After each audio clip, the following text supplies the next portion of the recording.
Good morning, all of you. I am Ajinkya Shah, student of Automotive Technology CVP area. Today, we'll be having a discussion on hybrid electric vehicle. Yes. So, majorly, the presentation will go in such a way that we'll be discussing the current scenario, the market scenario of hybrid electric vehicles in India and globally. Secondly, we'll be talking about some design parameters, how we can design a hybrid electric vehicle. And then at the end we will discuss about which companies are there who are building these vehicles for our use. So majorly there will be some add-ins about the design parameters also in this presentation. So we'll start with the presentation. So as I said, this discussion will go in three phases. One is the market scene or the designing of electric vehicle and hybrid electric vehicle. Secondly, how to manufacture or like how is to design the electric vehicle and hybrid electric vehicle, and then the conclusion to the discussions what we have. So these are the contents how we'll move about through the discussion and through the presentation. That is the need for HEV and EV. Why everybody like why there is a hype like we need electric vehicles and hybrid electric vehicles in our right now in the current scenario.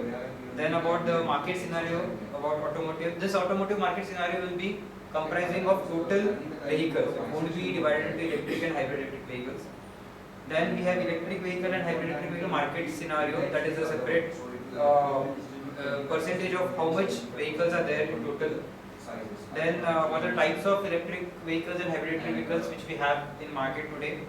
Then the designing of HEV. Then we'll be going towards the companies who are dealing with over manufacturing or OEMs for the electric vehicle and hybrid electric vehicles. Then the problems and solutions with electric vehicles, what are the problems what we face with them, and then the EV and HEV on Indian road, a survey, and then we'll be having hands-on with EV and HEV. This hands-on in EV and HEV is nothing but an assignment which will be completing together. So general theme or like a common thing which everybody knows why we need electric vehicle and hybrid electric vehicle.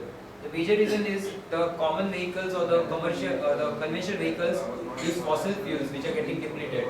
Second main reason is we do not have fossil fuels sources in India, so we have to depend on other countries or foreign countries for their production, their supply, their transportation. So in case we are dependent on other countries for the production of these fuels.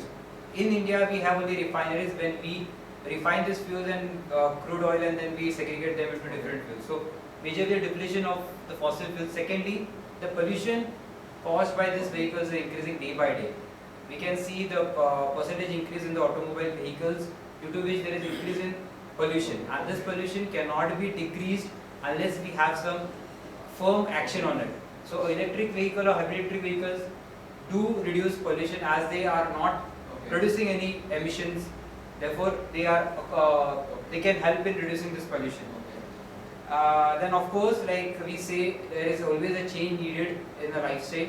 So this is one of the change which we can have in our lifestyle. And of course, this is a new technology which is a promising technology, because electric vehicles or hybrid electric vehicles do run on electric batteries which can be powered by many means. We can have it powered by our lighting systems which are which we have in our which we have in our home. Secondly, they can be powered by solar power also. So you can install the solar power kits in your vehicles which can help charge the batteries and then that can be used for your motors. So this is the Indian market scenario about automotive. This has been this is of 2015-2016 last year's scenario. So this has been taken from Society of Indian Automotive Manufacturers, that is SIAM. So here we can see like the major market share is of two-wheelers, around 80%, and then that has been segregated. Then the rest 20% is into four-wheelers and the commercial vehicles. This is the production stat what automotive industries has. This is again 2015-2016 and cumulative 5 years behind this. And here we can straight away see like every year the production is increasing and the consumption of automotive vehicles also increasing. So this is a very even if it is good for the automotive industries, for the environment it is very disturbing, because as the number of vehicle increases, pollution will increase, more use of fossil fuels and more dependency of India on foreign countries for the production of fossil fuels. Now we'll come towards the market share of electric vehicles and hybrid electric vehicles. Here this is a global market survey or market study which has been done by this International Energy Agency, and this again has been done in 2016, where they have taken the major countries who are into this field.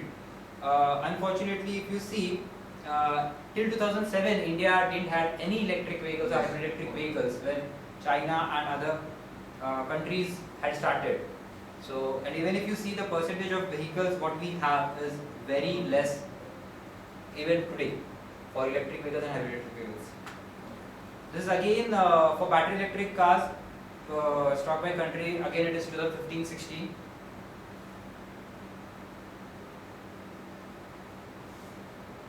Then this is a scenario for plug-in hybrids. This is a type of hybrid vehicle.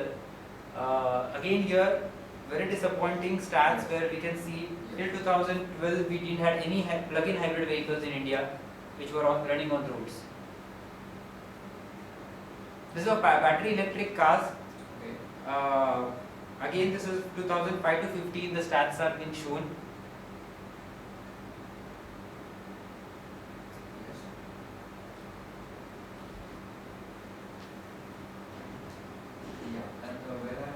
So now after seeing the stats, like let's come out to what are exactly these hybrid electric vehicles and what are electric vehicles. Conventional vehicles are nothing but the vehicles which run on fossil fuel or any other fuel where primary the power producing device is engine. So now hybrid electric vehicles can be divided into various combinations. The first of is IC engine, conventional fuel plus electric. Now what does electric means here is the second power is electric. Whether it is through batteries or stored power or it is directly from engine itself to run a motor. Secondly, electric plus fuel cell, where this is also a type of hybrid electric vehicle which we can have. Here there can be zero emissions through this type of hybrid electric vehicles. Now the types of HEV, how we can have HEV configuration. So this is very general what we have, that is hybrid, series and parallel. So this has been taken from how is the configuration of your drivetrain being. So in series combination you have different power from your engine, different power from your motor. In hybrid you can have both the powers cumulative together. In parallel you can have any one of them. Again you have HEV levels. Now that is micro, mild, full and plug-in. So again it is the detailed descriptions will be shown in the next slide. So this is how the HEV has been divided into different levels. So about micro. So this is integrated with alternator or starter that uses start-stop technology.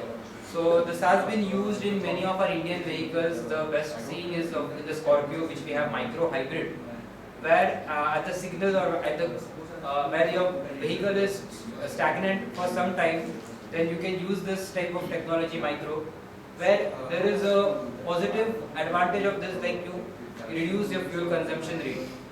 Secondly, mild hybrid, it is also very similar to the micro hybrid, that the starter or the alternator which is integrated with the engine is of a higher capacity, which can power your vehicle for some or the other time. So it is not just for your start and stop process, but it can also power your vehicle. Also there here we have some examples of mild and micro. In micro we have Fiat 500, BMW 1 and 3 series, whereas in mild we have Chevrolet Malibu and Honda Civic. The Honda Civic and even for micro we have Scorpio also, which we have in India, which are running on the roads. Coming towards the full or the which we in commonly we say it as a strong hybrid, and second is the plug-in hybrid. So a full hybrid is a more advanced version of mild hybrid vehicle, where we have separate electric motors which can be powered by batteries, and where we have this again a series or a parallel combination to run on a separate motor. For the engine.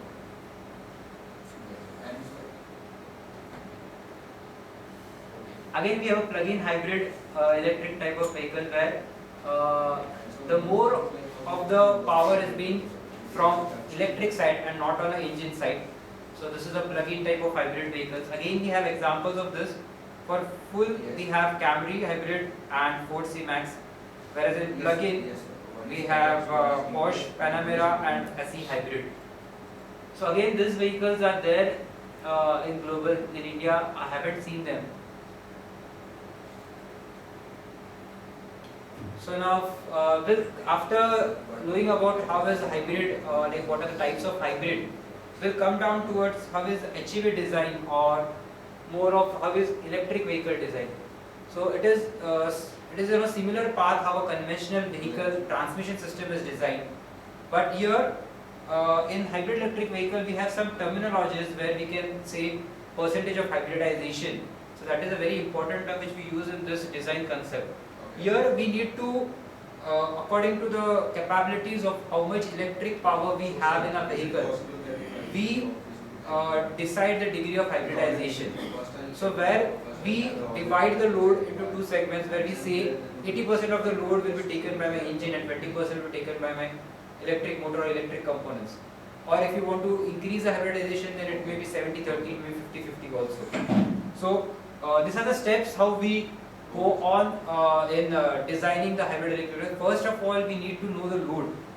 In load, I consider everything, considering the static load, that is the static weight, also the dynamic loading, the curb weight of the vehicle, the forces on the vehicle, all this together will comprise of the load which I define here as load. Second is the type of combination. As I said, depending on the type of hybridization, you either select parallel hybrid, you either go for series hybrid, or you go with a hybrid configuration. Again, you have micro, mild. Micro is just for start and stop. So when you need to run your vehicle on electric power, you need to move to mild or strong hybrid or full hybrid. Then use of vehicle. This is a very important consideration while you design a hybrid electric vehicle. How much is the usage of the vehicle? If your usage of the vehicle is too high, then you cannot stay on micro or mild. You need to have a full or a plug-in type of hybrid, because if your usage is high, and in that case, like when you say your usage is high, that is you are running on the highways on a very oftenly. So for there, micro and mild won't work for you with that extent. So therefore, this is also important thing or consideration which you need to know before designing your hybrid electric vehicle. Second, these are the last two. As I said, degree of hybridization I have explained. The last point is technology available. Unfortunately, in India we do not have lithium-ion batteries, which are the main source of power for your electric vehicles. We still today import it from China or Japan. Even we don't have good people who can bind this electric lithium-ion cells together. Also, we are still developing on the BMS technologies, which are the heart of this electric vehicle system. So therefore, this is also important parameter, like you need to know, like technology available, because if you go for a plug-in hybrid, you need a very strong BMS. Again, a BMS consists of different types. There are capacitive BMS, there are captive BMS. The terms differ, and also when the terms differ, they differ in their functioning. So some BMS only check for the temperature and then they give the signal. Some BMS do check for SOH also of your battery. So as you go high and above in designing BMS, the cost increases and the technology needed also increases. Now we'll come down to the components which are required in this hybrid electric vehicle or electric vehicle. As I explained earlier also, the main part into this is transmission unit, because on that we categorize your vehicle as hybrid or not. Then in that transmission unit you have engine, which is considered as a prime mover for your vehicle. This can run on any of the fuel, biofuels, your fossil fuels, or even people are working on hydrogen technologies also for this engine. Then coming down to motor plus controller and battery plus battery unit. Now again, I will talk about motors, like for electric vehicles or hybrid electric vehicles, motors used are either AC synchronous motors, BLDC or PMDC. PMDC motors are not used for for higher hybrids where you go for mild or strong hybrid, because PMDC efficiency is very low. At peak load, it gives around 80-82% efficiency. Secondly, the problem with PMDC is with the commutation which is done by your carbon brushes, they get heated up. So cooling is another thing which you require for PMDC. Now coming towards BLDC and AC synchronous, many of the vehicles, or like the ATO vehicle which we have, electric vehicle in the market, is based on AC synchronous and Hall sensors, that is BLDC configuration together. Now the beauty of BLDC is the working strategy is as good as of AC motors, but it is powered by your batteries, that is, it is powered by a DC supply. Secondly, the main advantage of BLDC motor is you have a higher efficiency. It can reach about 96% also in peak load conditions. So therefore, again, technology plays a role here. We have good suppliers and good manufacturing units of BLDC in India, but again they are of very low power. Some around not more than 3 or 4 kilowatt. But when we have a bigger hybrid, we need to go above that.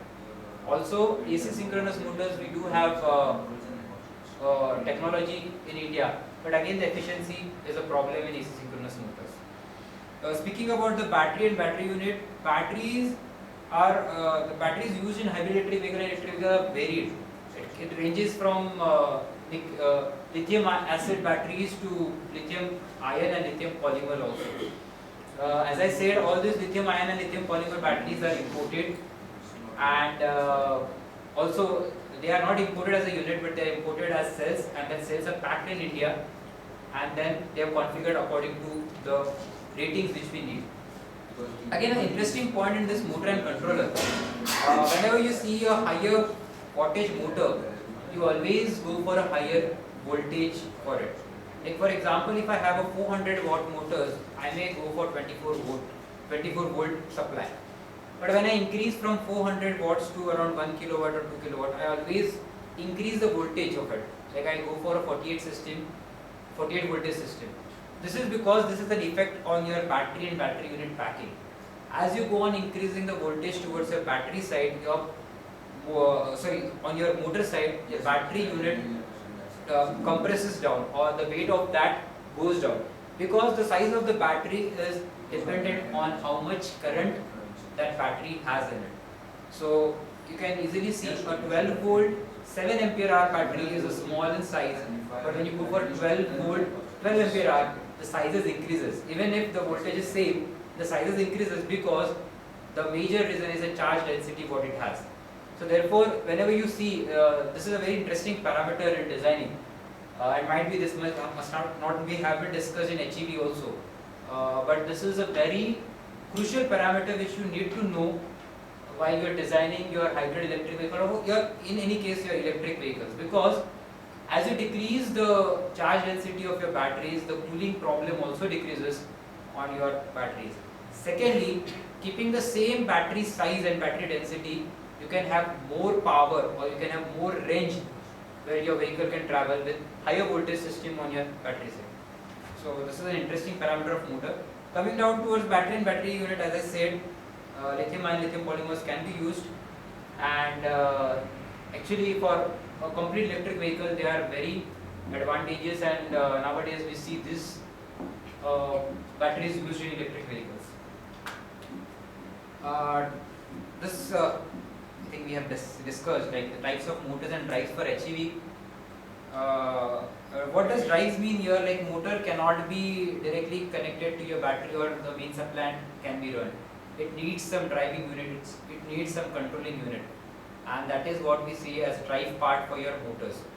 So these are the types where we have in for our hybrid electric vehicles. They are called as AC induction motors, that is permanent magnet motors, switch reluctance motors, and brushless DC motors. Again, as you can see, this is a chart given for power density, efficiency, controllability, reliability, technology maturity, and cost. Now all these slides are made considering India as a market.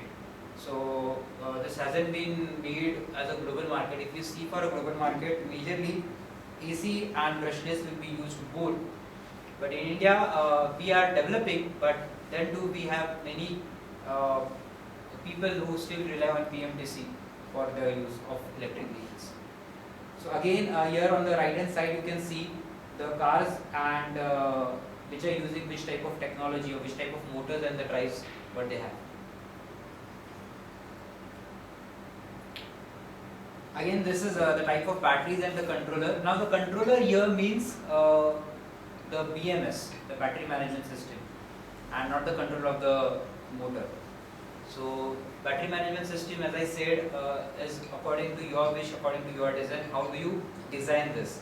You just need only one or two parameters to be checked, then you design accordingly.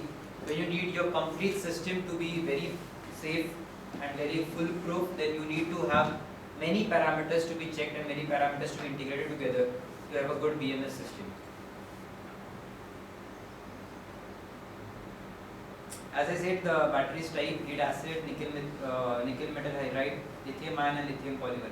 Again, in the right hand side, you have the seal parameters or the what are exactly used in cathode and anode for the batteries, and what are the specific energy, how is the output, and what are the operating temperatures which are recommended by the manufacturers.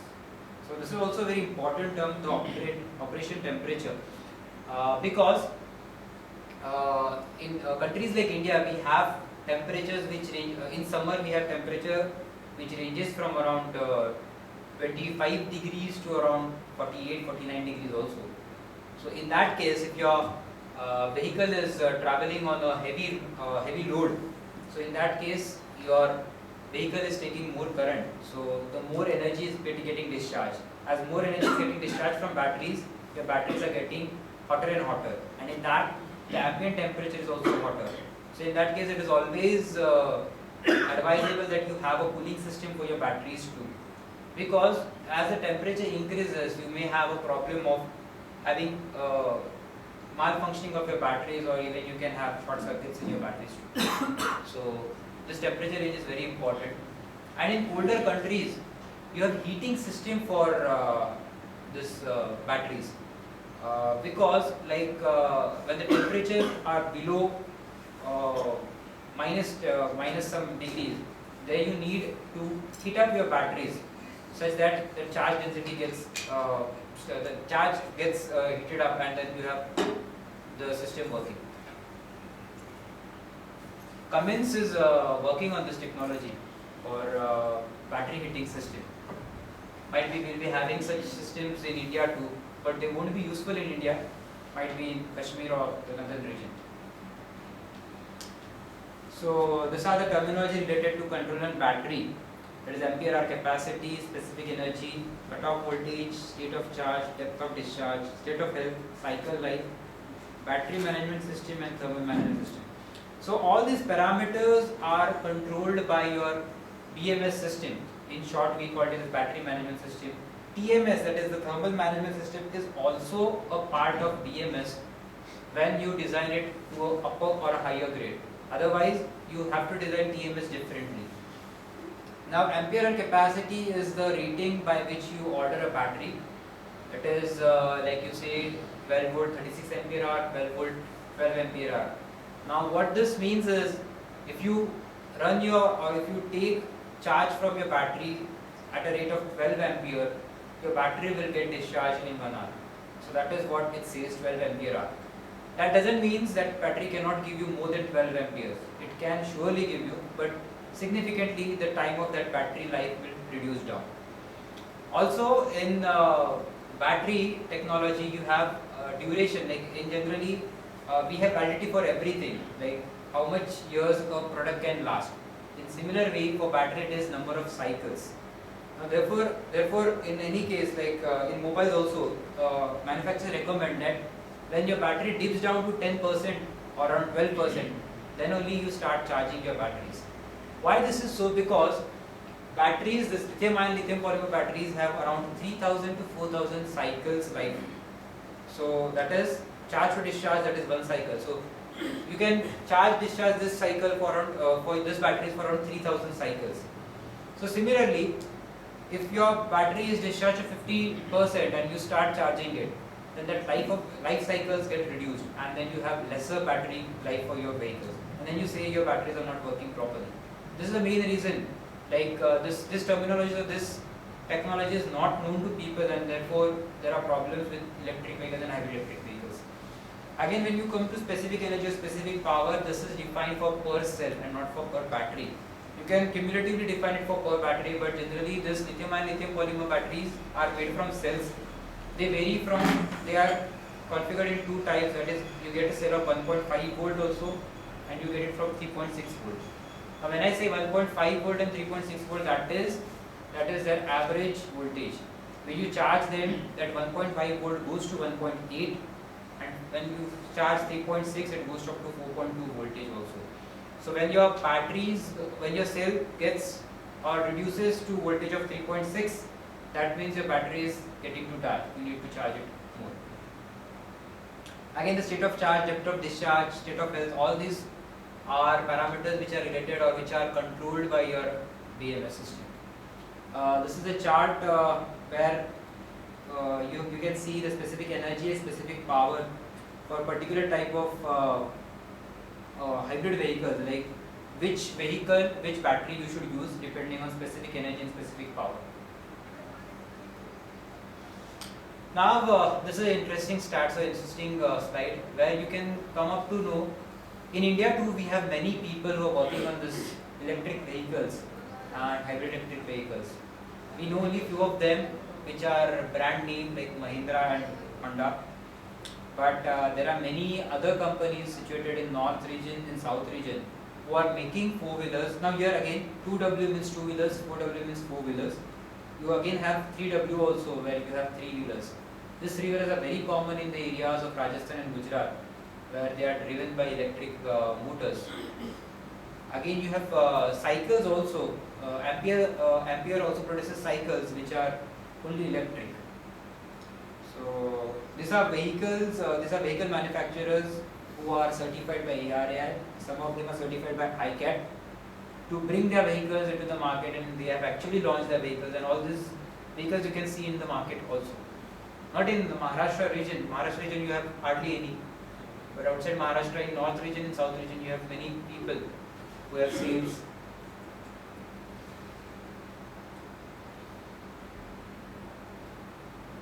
Now, as I said, we'll come down to problems and solutions what we have for EV and HEV. About the battery, we have discussed like what are the problems faced with batteries. The major problem or the major hurdle for your electric vehicle and hybrid, not for hybrid electric vehicles, but the major hurdle for your electric vehicle is the range problem. This is peculiar in India because we don't have charging stations in India. As for conventional fuel, you can fill your fuel anytime, anywhere, because you have many petrol stations or diesel stations around. But for electric vehicles, you need to charge them for longer time, around 8 hours, 12 hours. So that is a problem with electric vehicles. You don't have long range in them. Secondly, as I said, charging infrastructure. Third major point is the prices, the investment price at the starting or at the initial cost. You have higher initial cost for this vehicle, but the maintenance cost and the running costs are very low. But Indian mindset is how much I should pay at the start. So that is why this electric vehicles and hybrid electric vehicles are not there in Indian market up to that extent. Then the load carrying capacity and efficiency. Efficiency is not a problem with electric vehicles, but it may be a problem with HEV on the usage, depending on the usage and depending on which type of vehicle you have, micro or mild. Then safety concerns. Very interesting fact, that is no noise is a safety concern for electric vehicles, because for conventional vehicles you have engine running, you have very many systems which are having rotational motion, translation motion in conventional vehicles. Therefore, that produces noise, and therefore the people or the bystanders around you know like your vehicle is coming or is crossing you. But in electric vehicle, that is a problem. Like you don't have any noises, so therefore two-wheeler or a four-wheeler going bypass you also, you cannot understand like the vehicle is coming towards you. Therefore, there is a norm in AI standards where electric vehicles need to create noise such that that is a safety concern, that is safer for riding these vehicles on the roads. Then again the high charge batteries, it is said like when you have lithium ion batteries or lithium polymer batteries installed in your vehicle, you are carrying a live bomb in your vehicle. This is because due to their charge density and high charge density, high specific power what they have. And the space constraints, yes, as you go on increasing the power requirement of your vehicle, the battery sizes increases, battery space increases, then you don't have your good space for your luggages. So these are the solutions what we have discussed. Again, we have government subsidies and government initiatives which have been taken just to increase the production rate or increase the presence of electric and hybrid electric vehicles into India. The famous of it is the FAME and NEMMP.